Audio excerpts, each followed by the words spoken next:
I'm Dr. Stuart Kipper. I'm an internal medicine doctor in the San Diego area. I've been practicing medicine in town for a little over 30 years. Started with a large group, and now I run a concierge practice in Encinitas, California. I spend a lot of my time and energy trying to get my patients to do the right thing. The practice of medicine is more than just knowing what pills to give them and what tests to run. The most important part is getting them to remain healthy, to eat right, to exercise. And frankly, the two things I can't do for them is eat right and exercise for them.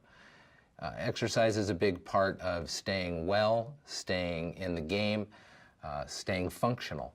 And my patients from early age all the way into their 90s need that kind of care. They need that kind of encouragement. As a physician, I can tell you that most of the American boards of physicians, whether it's internal medicine, family practice, gynecology, all recommend that patients over the age of 40 get some form of exercise on board as regularly as possible.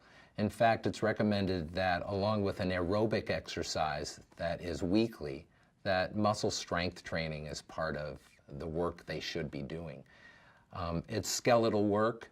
It allows patients from the years, from 40 years and on to stay mobile, to stay balanced, to stay functional, as I mentioned before. There's great data, scientific data that proves that this kind of work actually keeps people out of trouble. They actually stay healthier from a clinical point of view. They get less cardiovascular trouble, less diabetes, less heart failure. There's also certain cancers that are less frequent in people who do the workouts that are recommended. The perfect workout became known to me only a couple of years ago. I actually have a few patients doing it, and it made a lot of sense to me. It's a 20-minute workout 2 to 3 times a week, depending on the patient's ilk. And frankly, it's something that's pretty easy to do. My patients' usual complaint about exercise is the time it takes to do it, and there is a huge force impairing them from starting something new, and that's the force of inertia. People don't want to do something new. 20 minutes twice a week, something that people can easily get under their belt. Encouraging people to do the perfect workout is really a no-brainer for me in my office. I tell people that 20 minutes of time twice a week, give it a shot, and they'll be able to really maintain some good functional health. There's something very important to do when people are working on their skeleton. Working on skeletal health not only improves the strength of their bones, the safety with which they grow old with those bones, but it improves the laxity and functionality of their muscles, their tendons, their ligaments, all things that are related to the skeleton. The perfect workout is just right for that. And being 20 minutes, it's a great adjunct to other things they might be doing. I don't talk people out of what they're doing, but I am lately asking people to consider the perfect workout as an addition to what they're doing. So people ask me all the time, what's so perfect about the perfect workout? And I explain to them that the perfect workout has a few characteristics that are unique. The first thing that people should know is there's very little stress to the joints. It is a muscle strengthening workout that keeps people from hyperextending their joints to hyperflexing their joints. The workout is in between those two movements. The muscles are being worked on. The muscles are attached to your tendons, which are attached to the bones, which are attached to each other with ligaments. All of that is doing a wonderful job of giving muscle strength and also giving a sense of balance to the body. They are all related. So what's perfect about this workout is my most arthritic patients can do it. My most infirm patients can do it. I have patients who do live on walkers and canes and even a few in wheelchairs. There is no reason they can't do it. While they're skeptical of it, I often ask them to give it a shot and give it a try. I know that when they show up at the Perfect Workout, the first time frame they're in the workout is for them to get familiar with the workout itself, understand what they're going to be doing going forward.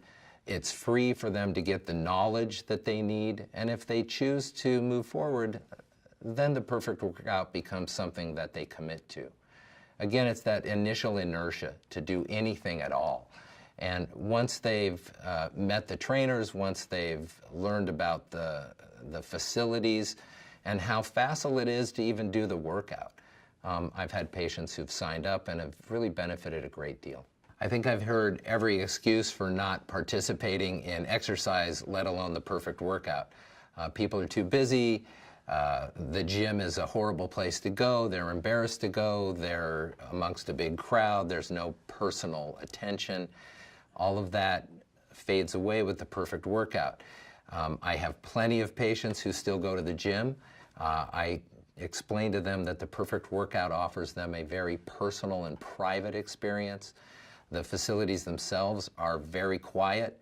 They're geared to the person who's there at that moment. The trainers are one-on-one.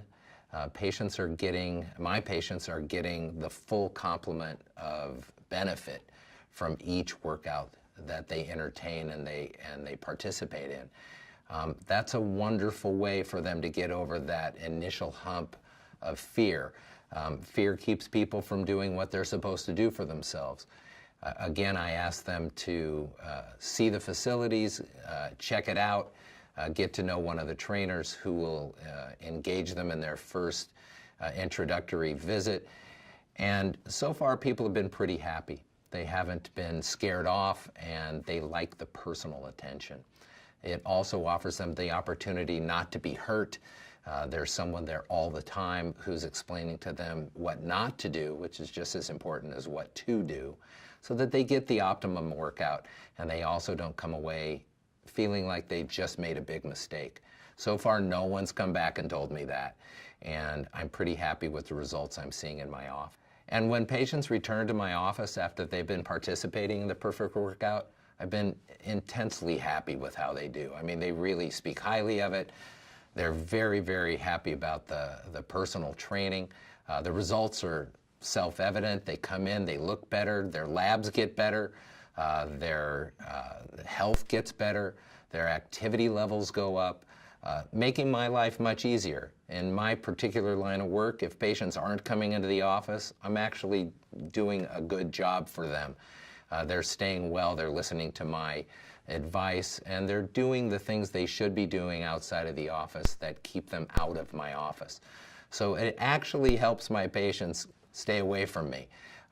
When they need me, they can see me, but if they participate in something like the Perfect Workout, they're actually staying healthy enough to avoid me. And although I love to see them, that's a wonderful benefit from the Perfect Workout. I'm actually very, very happy with how they're doing. Their health improves, their laboratory examinations get better, their functional capacities improve, they're more active. Actually, in fact, they end up seeing me less. As a concierge physician, I will see my patients whenever they need to be seen. That's the whole idea of my practice. But as a consequence of doing things like the Perfect Workout, adding that to whatever else they're doing, I'm seeing them less, which is actually a sign of good health. And while I love to see them, I have no problem with them being healthy enough to see me less. And the Perfect Workout is part of that benefit. There are so many benefits that I've seen from my patients doing the Perfect Workout. Laboratory examinations improve, weight goes down, balance improves, patients' functional capacity improves. My patients tell me they're going on more vacations, they're doing more things, they're out of the house more often. Psychological parameters improve. People feel better when they exercise, and 20 minutes twice a week to feel better physically and emotionally is a pretty good deal. They also love the idea that I've turned them on to something that is actually quick, easy, and easily implemented and quickly realized by the patient themselves. They feel the benefit quickly. They understand that they're feeling better within a short period of time, and they continue to do it because it's that easy. The shortest amount of time I've seen benefit from patients is 4 weeks. People are already feeling better. They've stuck with it. They've gotten stronger. They will frequently walk in with a little bit of a bounce in their step. They seem emotionally more at ease when they come into my office. They complain less about their health, which is where everything starts in my office. So I'm seeing a great benefit from the Perfect Workout and their commitment to it. So I have a number of patients who come into my office and they complain that they're genetically overweight. I was born with obesity. My entire family is heavy. I'll never be thin. How will this help me? Are you sure I need to eat this way and exercise this way? And I explain to people that while there's genetic evidence that there are people prone to being heavier and prone to obesity, that you can still affect that outcome. And one of the ways to affect that outcome is by exercise. And an exercise that patients like that will do is the perfect exercise. You explain to somebody who's given up that 20 minutes twice a week will clearly change their body and will make them see a different form. Their weight will go down. Their obesity will change. They're willing to go into that. It's true. I also have to counsel them on dietary restraint and a change in dietary habits, but exercise is a huge part of that. So the myth that genetics are screwing people and there's no way for them to get thinner is complete mythology. And I explain frequently to them that something as simple as the Perfect Workout will change things for them forever. And that's another big advantage of something like the Perfect Workout. A short amount of time, give it a shot. What have you got to lose? You've been harboring this thought process all your life, and it's just not true. So get off the couch, give the Perfect Workout 20 minutes twice a week, give it a try, and see what happens. I tell my patients that the genes they were born with are not an obstacle to optimal health. They can lose weight, they can feel better about themselves, and life will improve. So the current medical literature talks about two forms of exercise: aerobic exercise and muscle weight training, strength training. Both are recommended. All of the boards in the United States that recommend exercise recommend two forms of exercise: an aerobic form and a muscle strengthening form. After the age of 40, it's important that you participate in an aerobic form of exercise to keep your cardiovascular system in gear. But if you aren't adding the second component, which is muscle strength training, which is what the Perfect Workout is all about, you're missing the boat. You're going to have a very functional cardiovascular system that's going to go on and on and on, but you're going to trip on a crack in the sidewalk and break a hip. And with muscle strength training, balance improves, muscle tone improves, endurance improves. In fact, you become not just functionally more healthy, but you become fit. And fitness takes both sides of the equation. And we now know that as doctors, that you need both sides to live a long, healthy life and be functional until the bitter end. Scientifically, it's well known now that we stop actually growing at around age 27 or 28. It doesn't mean we stop changing. We're changing in our entire life. But roughly around age 40, we start to slow down metabolically. At age 40, things start to happen. I don't know if anybody remembers the scenes from the Billy Crystal movie where he was rounding up steers, where he talks about at age 40 you get a procedure, at age 50 you get an actual surgery, etc. But things do start to happen after age 40. We become a little more stiff from a skeletal point of view. our biochemistry slows down. It's very easy for us to get out of shape and into trouble. After the age of 40, it's important that we commit to an important aspect of our health, which is dietary health and exercise. We need to do both. Scientifically, if we're not participating in those two aspects of our life after the age of 40, we're going to get old very quickly. And not only that, but we're going to get out of shape very quickly, which is only going to exacerbate us getting old very quickly. I like to tell my patients to get older, but not old. And the way you get old is by sitting on the couch and doing little to nothing. And the way you get older and enjoy getting older is by exercising and eating right. The perfect workout's a wonderful adjunct on the exercise part of that equation, and eating right is sometimes a little tougher, but at least the exercise can be made easier these days by something that's 20 minutes twice a week. Why is the perfect workout good for the couch potato? Like, what's going to convince the couch potato to get up off the couch?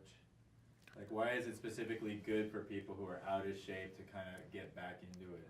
So my patients who argue with me that, hey, my life is what my life is, it's hard for me to get out of the house, I really don't want to go anywhere and exercise, I explain to them that they'll be going, with regards to the perfect workout, they're going to be going to a place where they're privately attended to.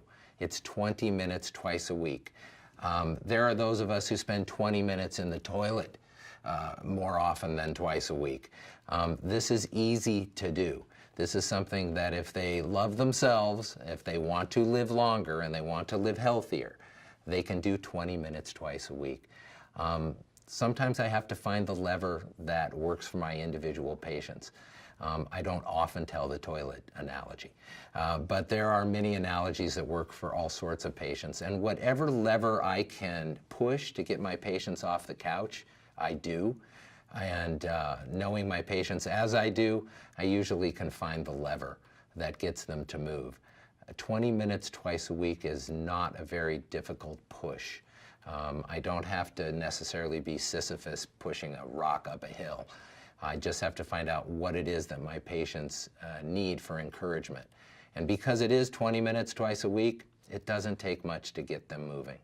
There's a real issue when I have my male patients in the office. I have to fight against their egos when it comes to their willingness to work out. And as breadwinners predominantly, so when men tell me that they don't have time to work out, they're tired, they go to work all day, they use that as an excuse for them not to participate in any kind of exercise program.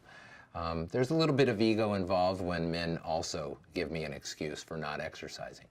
I find that if I can encourage them to do something 20 minutes twice a week, most of my male patients can find time for that.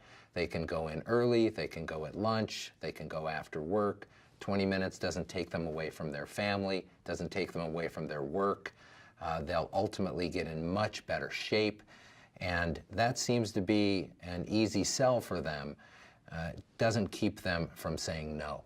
What gets men to say yes to that kind of a suggestion is their willingness to participate in an exercise program that only takes this amount of time and doesn't take them away from the other things that they feel are so important that they don't have time to participate in exercise. This is where the perfect workout works very well for my male patients. So when I have trouble convincing my male patients that exercise is in their best interest, even if they're in relatively good health and they're not exercising, I explain to them that as worker bees, as men, ultimately we're all going to retire. We're all going to want to participate in living past our work life. And their ability to do so will be improved by tens of percentage points if they participate in something simple and easy right now until that day comes. So my carrot for them is retirement, and the stick is their health. And that frequently gets people moving in the right direction, gets men moving in the right direction. Again, I would say to anybody who's watching this, inertia is a huge and difficult force to overcome. But I often will tell my patients that I've even recommended this to my spouse, who's in wonderful shape, is a yoga instructor, but has some areas she wants to work on. It's safe, it's effective, it works, and I know she's going to appreciate the fact that down the road, my recommendation fell on receptive ears and actually worked, and I'll get all the credit for it.